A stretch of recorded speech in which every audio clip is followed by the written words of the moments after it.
Hello. I've been nominated by Basic Miniature Painter Justin, and Stugmeister to do this thing that's going around. I'm a Wargamer, which I did 3 years ago. I'll quickly knit through I'll try to knit through the questions and get onto my nominations, because that's what it's about. I think British Legion's done the same thing. Question one was, how did you get involved in the hobby? I was brought up in sometime in Africa. My father worked on the copper belt in Zambia, and we moved over there the late 60s. And obviously it's a lovely place to be brought up as a boy. End of the colonial period, I think Zambia had gained its independence in '64. And there was I just remember that, I was thinking about it the other day, there was a little bit of Marxist influence. I mean, the teacher at my first school was Russian, Miss Turanitsa. Yes, I look back in that time fondly. But in the local town of Kitwe, which was a typical mining town, there was a shop which I used to walk past with my mum holding her hand looking in the window, and it's called the Hobby Shop, and it was run by two very old Scottish ladies. Now, how did they end up there, I don't know. And everything was $9.99, 9 kwacha, 99 in Gwei. And in the window they'd have all the Britons soldiers, the 54mm with the bright metal green base. Loved those, fell in love with those. Like a little switch going on in my head. And from then on, it was toy soldiers. I think you could buy some Airfix kits there. You couldn't buy the little toy soldiers, the 1/72 soft plastic soldiers by Airfix. My sister, who went to school over here, and she'd come back in the term times. My nan would always put a few boxes of soldiers in there for me, so I'd have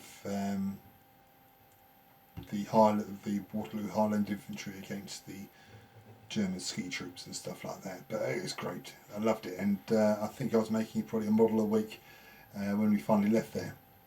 And coming back, obviously, to England, looking at all the toy shops, the corner shops at the time. Sweet shops would always have model kits. Normally Airfix, but a lot of Matchbox stuff had come out by then. The multicoloured kits and the AFVs with the plastic scenic bases, and it was great. And so collected a lot of those. Went into, my cousin Richard went into 1/35 scale Tamiya kits, and loved those. Joined a model club in Hackbridge, North Surrey Modelling Group, I think it is. And where are those blokes now? As I mentioned before, they had at this model club, they had the editor of military modelling at the time, Ken Jones, had Brian and Don Foston, the two brothers that did a lot of the illustrations for the Osprey books. Loads of names I remember from that era. And so they taught us a lot of things.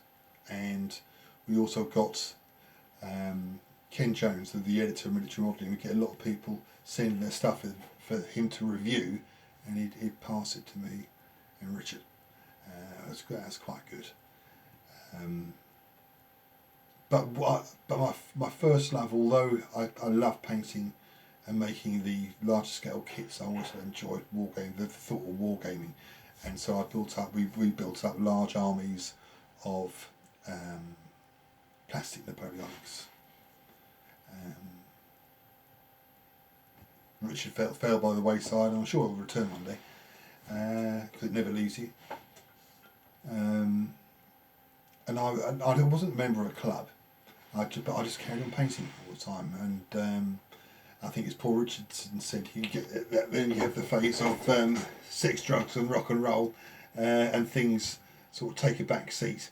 But I still carried on painting all the time, and I think at the end, before I sold off the plastic collection, I think I amassed, must have been probably close to 40 French battalions, 36 strong.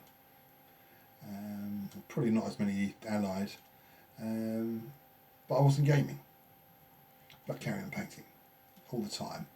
You were limited to information about the hobby to military modelling and Wargames Illustrated, or Miniature Wargames as it was then. Obviously before the advent of the internet. And then I managed to find the phone number. This is quite some time later. It's probably 2000, about 20 years ago. I found the number of the local club, which I knew about, but I didn't know how to contact them. Joined them, and from then on it's been great. It's been such an inspiration to meet like-minded souls and get enthusiasm off each other and inspiration. And so then I find myself here, and I must admit this age of painting and playing, obviously apart from the things going on at the moment in the world, is brilliant.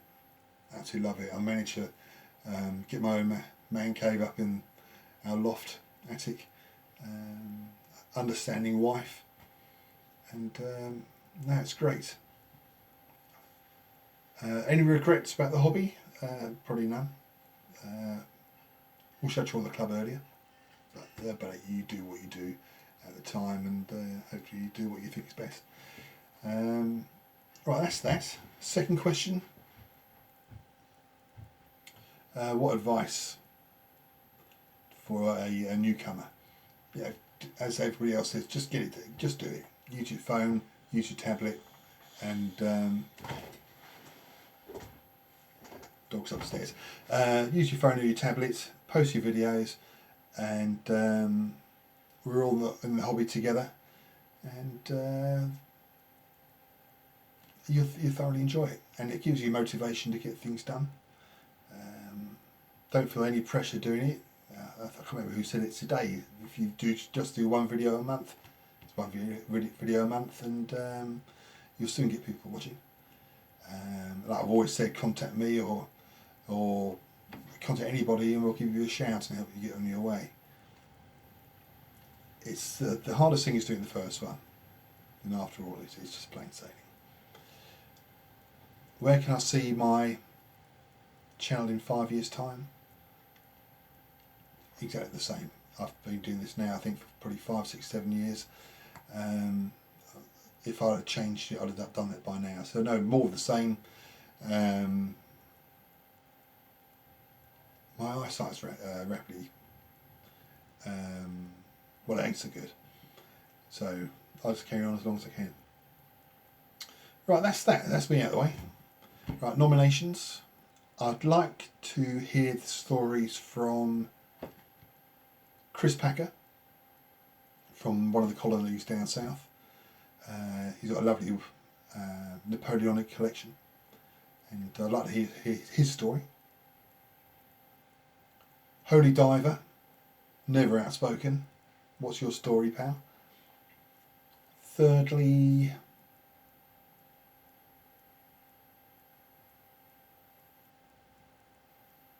Yorkshire Gamer. He has got some quality stuff, and no, I look at some of his collections, I think, yes, I'll certainly do that one day. That's it. Thanks for watching, and yes, it's a great hobby.